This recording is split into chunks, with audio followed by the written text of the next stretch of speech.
This is the Emotion Connection, where you'll experience health through feeling. Explore emotion from a different perspective and learn how to use your emotions to improve your day-to-day life. Introducing your host, founder of the Emotion Research Institute and creator of Emotional Strength, Sharon Fay. Sharon heads up a successful business empowering leaders to bring about organisational development and cultural change. Get your senses ready as we delve into the many facets of emotion together. Over to Sharon. Hello, I'm Sharon Fay. Emotion is my thing. And today I'm going to really honour your questions and comments and give everyone space to be able to be heard in our second Q&A podcast. I'm getting a lot of questions face-to-face or in text messages, so it's really awesome the way you're engaging with these podcasts. Episode 4, Emotional Strength, the Missing Link, ? One of the questions is, how did you come up with the title, the words to describe your philosophy of emotional strength? Well, that's a very good question. It takes me back probably over 20 years where I knew emotion was always the thing for me because, and I've shared before, that I didn't understand much that was going on in the world because I was kind of trapped in a thinking world. And that thinking world didn't really give me any context for my life because I'm a feeler and I process information through my body and through my sensations. And I didn't realise at the time that I had very strong intuition as well. And it was definitely describing a strength that I felt inside. So people have always told me I'm strong, and a lot of people noticed that strength in me and observed my life as very difficult and how much strength that people could see. And then I thought, well, yes, I am strong, it is strength, and it's about emotion. And so that's how emotional strength came to be. And over the years, I've attempted to change it, rethink it, rename it, and I couldn't have got a better label for what I'm feeling and teaching and how I'm being in the world. So that's how I came up with the title and the words for emotional strength. Another question is, on that same episode, is how do we teach children to build emotional strength? Well, that's a very good question. And parents are interested in that. And really, don't think of it like it's starting off from no base. If you've engaged with your child, if you have open discussion at home, children can tell you their fears and children can speak up, and that's how the environment is at home, then you're not starting on a cold base. You're starting on a very warm base. So emotional strength is really helping children to connect to their bodies. A lot of people are saying now that it's okay to be angry. I hear them saying this to their children. And even though the words are there, is it really okay to feel angry or sad? Do you really want your children to feel angry or sad or anxious? Most parents that I've come across would always want to minimise those feelings for children and help them get through them. So when you say to your child, you're allowed to feel scared, you're allowed to feel angry, do you really mean that? Because children are amazing the way they pick up inauthenticity. And when you're saying the words and you don't actually believe it, they don't believe you. And so they won't ask you more questions. Typically they'll just go and play, but you know you're being inauthentic. So it's not about just doing the right thing or saying the right thing. It's about your words and your meaning are consistent. So you're not saying one thing and doing another, because children pick that up pretty quickly. So parents can start to teach their children about emotional strength, and the language a lot is, are you in your body? That's a reasonable thing to say to a child. And where does it hurt? And children can tell you they've got a tummy ache or it hurts here or there. And so you're really engaging and attentive to the child. You know, when they have nightmares or bad dreams in the night, instead of going into their room and saying, oh, there's nothing here, and turning the light on, looking under the bed and all those things, then it's just about staying in the dark and really asking the child to tell you about the dream and to engage with the child about the dream. So if it was a monster, and what did the monster look like? And if it was, you know, somebody chasing them, it's, did you run fast? So it's engaging in the child's dream rather than invalidating the dream. And that is all starting the process of helping to build emotional strength. Episode 5, the emotion-body connection. One person said, it makes sense. If you could describe this in one sentence, what definition would you give the emotion-body connection?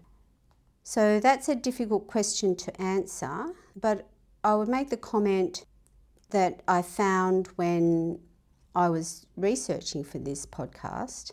I like the idea of, when did emotion theory lose the body?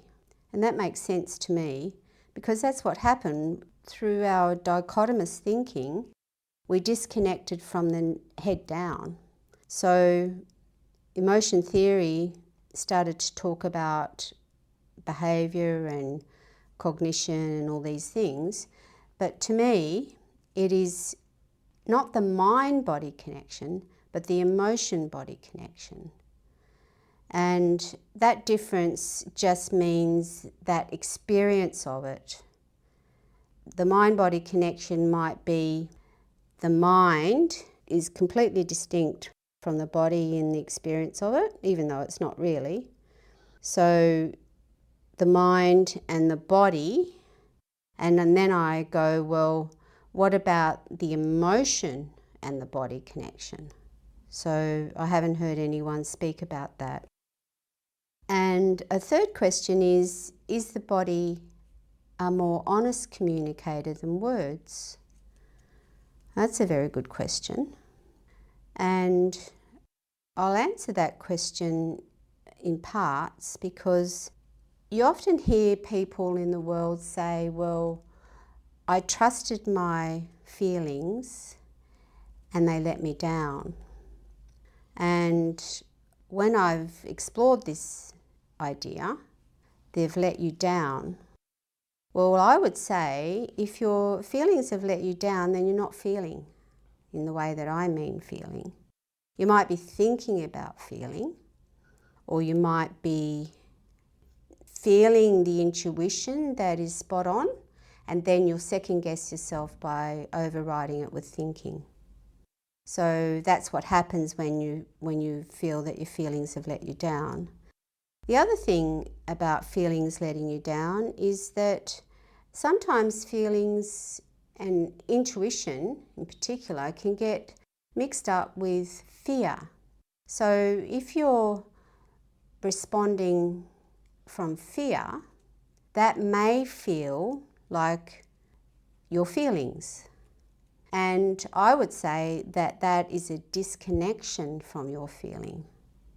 So when you're actually feeling fear, it doesn't last very long, it just disappears. If you feel it properly, it just kind of dissipates. So is the body more honest communicator than words? it depends on whether you're actually connected to your body or not. Some people are communicating, saying one thing and doing another. So that's where another idea is words are cheap, because people have been getting used to that when somebody says something, they may be inauthentic, they may be lying, they may be exaggerating, they may be omitting information. So words aren't that reliable. And when we're connected and really in our bodies, that would be more honest than the words. But the whole idea about developing ourselves in the world is to work towards getting your words and your actions in alignment so that they're consistent. And that's the way you become authentic in the world, and people will really take what you say as important. People pick up the inconsistencies, and it's not easy to recognise your own inconsistencies until you get feedback. So that's the long answer to that question. Episode 6, Emotional Strength in Teachers, I outlined the pilot study that the Institute did in a primary school. And the question is, what was your ultimate reason for conducting the education study? The reason for conducting the education study is because of the experience I had, unfortunate experience I had in education. That's when I was judged as retarded as a result of an intelligence test in Year 7 and was put in a very low class, the lowest class in the high school. That affected me for half a lifetime, really. So education is so important, that education gives the right messages to students. And because of my innate interest and importance in education, because of my own experience, the Grattan report came out at exactly the same time that we were designing our study. We were kind of a year into our research, desktop research, and the Grattan report was released, and that guided the study as to what we measured and what variables were informed by, like teacher-student engagement and student disaffection. So that was the Grattan report's influence on us. And the second question is, when are you planning to do another one? Well, we've got it in our strategic plan for 2026, 2027. There's a lot of set-up work to do before we can do research in this applied area of education. Episode 7, Vulnerability, seems to have created a bit of action. People are saying they love the episode. One person said they love the athlete story because that person could relate it to his own sport, which was very helpful. Another listener said that he appreciated the level of difficulty, and he found that he went to another level of difficulty, and he actually liked that. He really rated it because it challenged him, and he said he would need to listen to the Vulnerability podcast at least 2 or 3 more times, because he would listen, then he would pause and reflect, and then he would listen again, and that would go on, and then next time he listens, other things will come up for him. So that was interesting for that person's experience. And how can we help children how to be in vulnerable moments? Well, it's very similar to what I said before about how to help them develop emotional strength, because emotional strength is open and vulnerable. So we can take the same approach.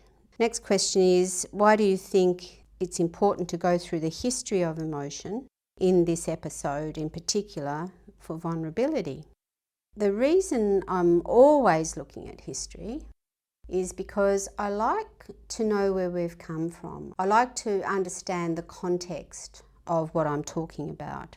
There's always so much research done on these important areas of human functioning, and I'm relating these topics that I have in the podcast are all related to connecting to emotion. We need to know that what I'm talking about has got a lot of research behind it to ground it. And the third question is emotional armour ever healthy? I can give an easy yes to that, because remember, I'm not talking about anything is ever wrong. So when we're using emotional armour, and I think in that one I used the business suit as armour, is it ever healthy? Well, when we're in unsafe environments or when we're feeling unsafe, we need our armour. And sometimes business executives and even professional speakers or people in the public eye use their armour, sometimes effectively, sometimes not. Sometimes it's overused and they hide behind their armour. I'm not talking about hiding. I'm talking about using it as a tool to protect you or to defend you from what you're seeing an unsafe environment. And so when you've got your armour on, the beauty about that is you can take it down at any time. You can put it up at any time. So if you feel unsafe, you can put your armour up, and when in the next moment when you're meeting with a friend, you can take it down again. So this is putting your armour on and off, or the shutters up or down, is your choice, and you can really use it at will. And the fourth question is, do leadership and vulnerability ever go together? Well, the answer is yes to that one. I mentioned charismatic leadership in the podcast. I'm not advocating charismatic leadership in any way. I'm just talking about that the research discusses that leaders feel more genuine by followers when they're vulnerable, and followers feel that they trust their leaders when they're more vulnerable. So leadership needs to really understand that if you have your armour on too much, you're not going to develop the relationships with your staff that you want, or a culture that in your organisation that you would like, a culture of healthy and a culture of innovation, and that you know as a worker where the organisation is going and you're part of how to get there. So that's important for leaders to understand, that if they're connected to their vulnerability, of course it's not oversharing or it's not, sharing inappropriately. It's just this connection to your body, to your deep self, and then you're available and present to your staff and executives. And when that happens, then you're sort of even unconsciously giving people permission to do the same. And so then other people start to feel their vulnerability, and far better work, more quality work is done in the innovative space and the creative space, and connecting to your business community, connecting to your workplace as a community is vitally important if we're going to do really quality work. That's the end of the questions and the comments, and hope that gave you clarity and answered your questions. See you next time. Well, that's a wrap. The Emotion Connection is produced by Sharon Fay and her team at the Emotion Research Institute. With a vision to help people feel, this is just one way we're spreading the word. From our hub in Perth, Western Australia, our goal is to advance global research on human emotion and bring together the world's best scholars to conduct rigorous research into emotion all in one place. Would you like to help? Do you have feedback or suggestions? We'd love to hear from you. Visit emotionresearch.com.au to get in touch, sign up to our newsletter and learn more. If you'd like to support our work, make a donation. Remember, your generosity fuels our vision and contributions over $2 Australian are tax deductible. See you next time.